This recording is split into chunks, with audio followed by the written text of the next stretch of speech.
शरणं गच्छामि। सम्मानित साथियों, नमो बुद्धाय, जय भीम। आज के अम्बेडकर संदेश में आपका हार्दिक स्वागत है। आज के अम्बेडकर संदेश में हम बात करेंगे बेवल योजना की, श्वेत पत्र की, जो बेवल योजना के नाम से जानी जाती है, जिसमें भारत सरकार से संबंधित ब्रिटिश सरकार के प्रस्ताव का उल्लेख था और भारत सचिव द्वारा दिनांक 14 जून 1945 को संसद के समक्ष प्रस्तुत किया गया था। आइए जानते हैं बेवल योजना का क्या योगदान है। भारतीय संविधान निर्माण से पूर्व की परिस्थिति यदि आपको समझनी है तो बेवल योजना को समझना बेहद जरूरी है। तो आज के अम्बेडकर संदेश में संपूर्ण बेवल योजना के महत्वपूर्ण बिंदु लेकर हम उपस्थित हो चुके हैं। सम्मानित साथियों, आपका इंटरेस्ट अगर इस बात में है कि भारतीय संविधान के निर्माण की पूर्व परिस्थिति क्या बनती है, उसमें बेवल योजना का क्या योगदान है, तो आज का अम्बेडकर संदेश बड़े धैर्य के साथ अंत तक जरूर वॉच कीजिए। अगर आपने अभी तक हमारे इस चैनल आवाज का ऑफिशियल को सब्सक्राइब नहीं किया है तो बेल आइकन के साथ सब्सक्राइब कर लीजिए, क्योंकि हर दिन सुबह 5 बजे अम्बेडकर संदेश आपको इसी चैनल पर मिल जाता है। तो अब शुरू करते हैं आज का अम्बेडकर संदेश। Buddha Bodhisattva Ambedkar international centre BBAIC, Sarnath, Varanasi, राज्य उत्तर प्रदेश, देश भारत के सौजन्य से भाषा डॉक्टर अम्बेडकर संपूर्ण वाङ्मय खंड 16 से पेज नंबर 389 से 392 तक हम बात करेंगे। तो आइए शुरू करते हैं आज का क्रांतिकारी अम्बेडकर संदेश। पहला बिंदु, बेवल योजना का पहला बिंदु है, फील्ड मार्शल विस्काउंट बेवल के भारत भ्रमण के दौरान ब्रिटिश सरकार से बहुत सी समस्याओं का अध्ययन किया और उन पर वाद विवाद किया। मुख्यतः भारत की वर्तमान राजनीतिक स्थिति पर चर्चा की गई, यानी कि राजनीतिक चर्चा को हमें आज बेवल योजना के माध्यम से समझ लेना है। दूसरा बिंदु है, सदस्यगण जानते होंगे कि मार्च 1942 में जब से भारत के लिए ब्रिटिश सरकार ने घोषणा की है, भारतीय संवैधानिक समस्या के हल करने की दिशा में कोई प्रगति नहीं हुई है। तीसरा बिंदु, जैसा कि उस समय कहा गया था कि भारत की नवीन संवैधानिक व्यवस्था का निर्माण करना ऐसी समस्या है जिसे केवल भारतीयों को स्वयं अपने आप में वहन करना है। चौथा बिंदु है, भारत के लिए नए संवैधानिक समझौते का हल निकालने में ब्रिटिश सरकार हमेशा भारतीयों की सहायता करने के लिए उत्सुक रही है, परंतु इसे भारतीयों की इच्छा के विरुद्ध उन पर स्वायत्त शासन लागू करने में मतभेद हो सकता है। ऐसा करना संभव भी नहीं है जब ऐसे समय में उन पर ऐसी जिम्मेदारी नहीं लाद सकते जबकि हम भारतीय मामलों से ब्रिटिश नियंत्रण हटा रहे हैं। पांचवा बिंदु है, मुख्य संवैधानिक स्थिति ज्यों की त्यों बनी हुई है। मार्च 1942 को की गई घोषणा भी उसी स्थिति में है।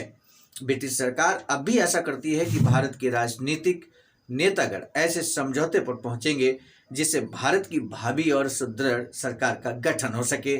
छठा बिंदु है, ब्रिटिश सरकार भारत की राजनीतिक गुत्थियों को सुलझाने के लिए सभी संभव योगदान करने की इच्छुक है। जब तक कोई गुत्थी नहीं सुलझ जाती तब तक राजनीतिक ही नहीं बल्कि सामाजिक एवं आर्थिक प्रगति रुकी रहेगी।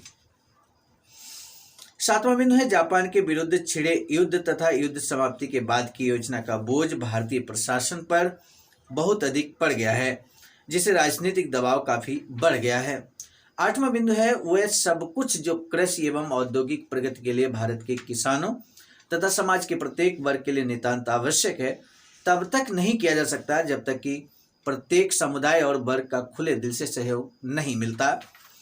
नौवां बिंदु है, इसलिए ब्रिटिश सरकार ने विचार किया है कि वर्तमान संविधान के अंतर्गत इस अंतरिम समय में भारतवासी अपने भविष्य के संविधान की रचना के लिए जो परामर्श देना चाहें वह दें, जिससे मुख्य समुदायों एवं पार्टियों में अधिक पारस्परिक सहयोग हो सके और भी एक दूसरे के अधिक नजदीक आ सके और संपूर्ण भारतवासियों को लाभ पहुंच सके।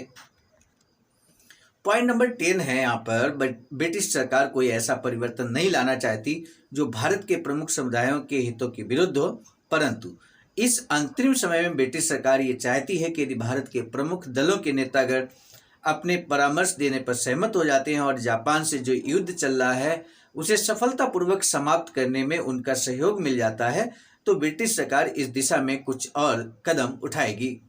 11वां पॉइंट है, इस उद्देश्य के लिए वायसराय की कार्यकारिणी के गठन में महत्वपूर्ण परिवर्तन किए जाएंगे।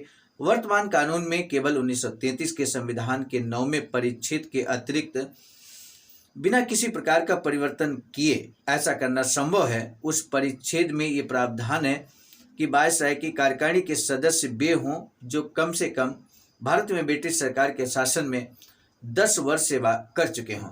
मैं जो प्रावधान सदन में प्रस्तुत कर रहा हूं उसके लिए भारतीयों की सहमति मिली हुई है।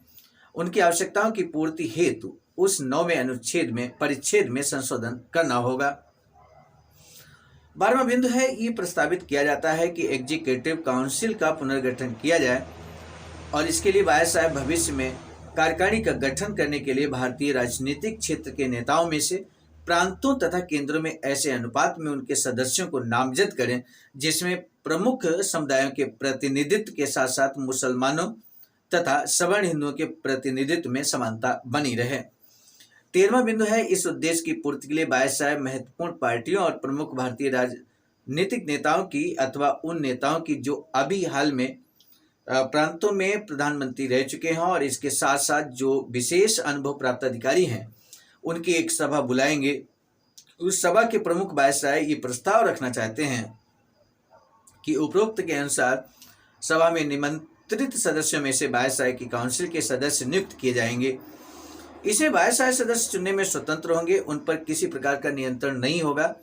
14वां पॉइंट है, 14th पॉइंट है, इस व्यवस्था के अनुसार वायसराय की काउंसिल के लिए जो सदस्य चुने जाएंगे वे जापान के विरुद्ध छिड़े युद्ध में विजय प्राप्त करने के लिए निस्संदेह खुले दिल से सहयोग करेंगे।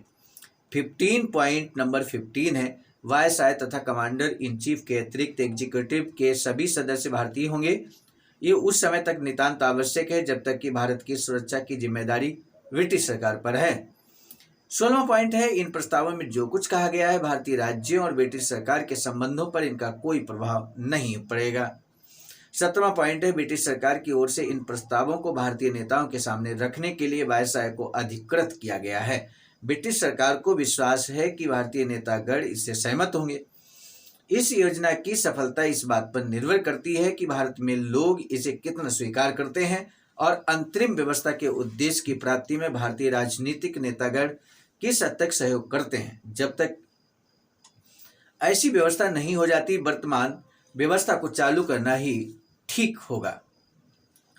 यदि इस प्रकार का सहयोग केंद्र में मिल जाता है, निसंदेह उसका प्रभाव प्रांतों पर भी पड़ेगा, जिससे उन प्रांतों में फिर से उत्तरदायी सरकार बनाने में मदद मिलेगी जिनमें बहुसंख्यक दल द्वारा समर्थन वापस लेने से अधिनियम 1935 की धारा 93 के अंतर्गत गवर्नरों ने सत्ता अपने हाथों में ले ली थी। यह आशा की जाती है कि सभी प्रांतों में सरकारें प्रमुख दलों के सहयोग पर आधारित होंगी, जिससे सांप्रदायिक भेदभाव दूर होंगे और मंत्रीगण प्रशासन पर अपना ध्यान केंद्रित कर सकेंगे। 19वां बिंदु है, यदि ये प्रस्ताव मान लिए जाते हैं तो आगे चलकर ब्रिटिश सरकार केवल एक यह परिवर्तन लाएगी। 20वां पॉइंट है वह यह कि जनजातीय क्षेत्र एवं सीमांत के मामलों को जहां पर भारत की सुरक्षा का प्रश्न है, उसके अतिरिक्त जहां तक ब्रिटिश इंडिया का संबंध है, वायसराय की कार्यकारिणी के भारतीय सदस्यों के हाथों में विदेशी मामले सौंप दिए जाएंगे और देश के बाहर भारतीयों का प्रतिनिधित्व करने के लिए विश्वास पात्र प्रतिनिधि नियुक्त किए जाएंगे। 21वां पॉइंट नंबर 21, इस योजना में भारतीय नेताओं की स्वीकृति एवं सहयोग से उन भारतीयों को तुरंत भारतीय मामलों की दिशा में केवल योगदान करने का अवसर ही न मिलेगा, बल्कि ये भी आशा की जाती है कि भारत की सरकार में उनके सहयोग के अनुभव से नवीन संविधान की संरचना का मार्ग प्रशस्त करने में उनमें पारस्परिक सहमति भी हो सकेगी। पॉइंट नंबर 22 है, इस प्रश्न का गहन अध्ययन करने के बाद ब्रिटिश सरकार सोचती है कि जो योजना सामने रखी गई है वर्तमान संविधान के अंतर्गत ही काफी प्रगति लाई जा सकती है।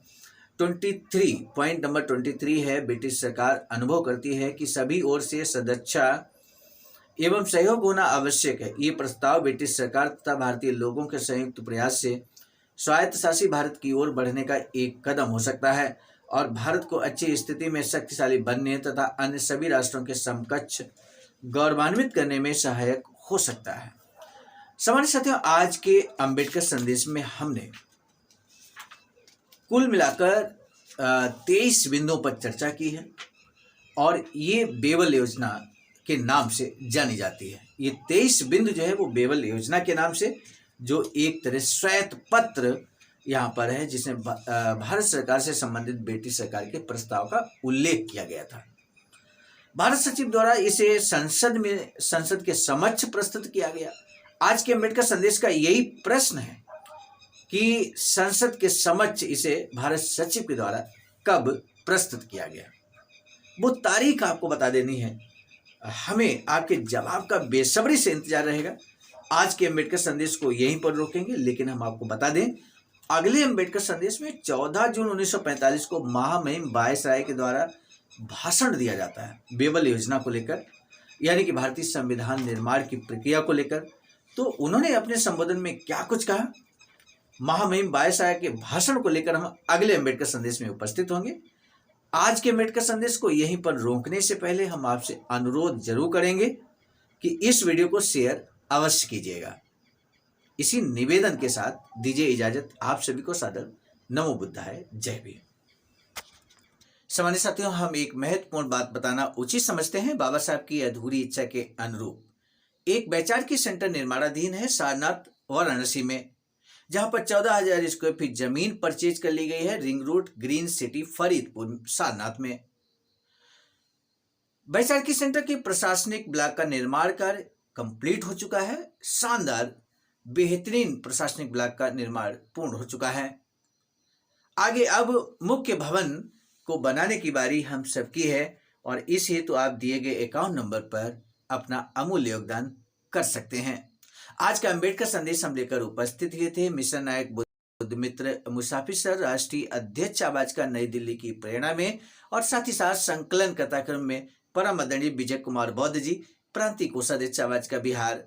प्रस्तुत करता में मैं स्वयं सर्वजीत आर्य, राष्ट्रीय मीडिया प्रभारी, IIT सेल आवाज का नई दिल्ली। मिलेंगे नए डॉक्टर अम्बेडकर संदेश में, तब तक दीजिए इजाजत। आप सभी को सादर नमो बुद्धाय, जय।